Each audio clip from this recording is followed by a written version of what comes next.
Hello everybody, welcome back to another video. My name is Laurent, and today I'm going to be showing you how I made a round wooden mallet for my dad's birthday.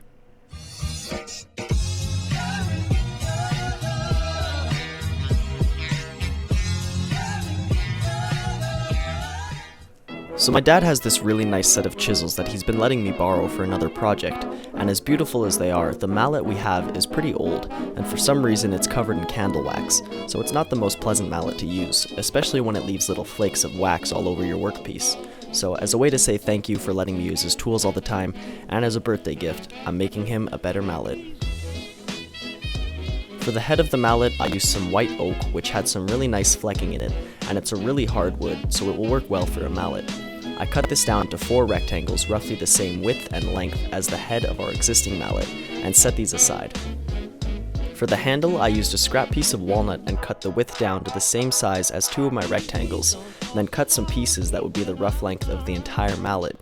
I used a lighter piece of scrap pine veneer and cut a strip the same size as these 2 bars. Then I glued all 3 pieces together so that this bar would only be as tall as the inner rectangles, and it would fit nicely inside as a handle.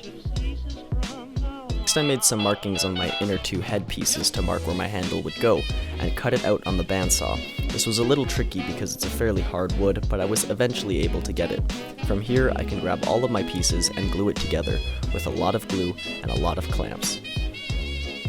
While that was clamping and drying, I thought it would be cool to add a bit of a laminated divider between the handle and the head, so I used a compass to mark 3 circles the same size, 2 of which were on some scrap walnut veneer, and 1 on some scrap pine veneer, so it looked like an Oreo cookie. Then I glued these together, and once it dried, cut a hole for the handle and glued it to the mallet. From here, I marked out a circle on the top of the piece and started cutting off the corners with my Japanese pull saw. I originally tried doing this on the bandsaw, but our bandsaw is pretty weak and this wood is really hard. It ended up being way faster and more accurate to do it with the pull saw. Then I took it to the belt sander to roughly round the corners into a circle so it would hold in the chuck of the lathe that I restored in a previous video. I wasn't looking for anything perfect here, I just needed to get it down small enough and round enough to fit in the small lathe chuck. Now, this didn't take long because I had literally just replaced the belt with a new 80 grit one, and it was chewing through the wood. Now, I want to start off this section by saying I know nothing about wood turning, other than what I've learned from videos on YouTube, so don't judge me too harsh here. That being said, the way I went about this was by using some super glue to hold my mallet to the chuck and tightened it really tight. Just the super glue was just there to get that extra help. And then I put it in my grandpa's lathe, which I previously restored in another video, and I used a brick as a chisel rest, and screwed the lathe into the desk to make it sure it wouldn't move on me. Now, for some reason, I was still super paranoid that this thing was going to go flying off and hit me in the face, because it's a pretty heavy piece of wood, and it's going to be spinning really fast.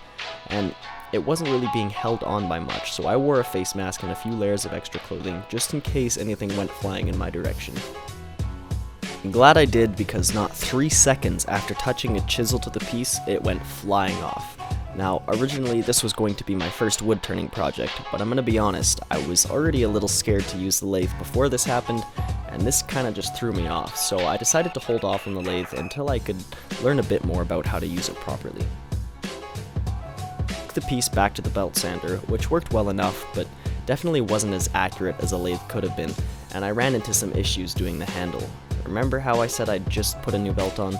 Well, at one point while trying to round the handle, I ground in really deep by accident without even noticing. I was able to work with it and get the handle feeling good, but I basically ruined the little Oreo cookie lamination I made, which is kind of unfortunate.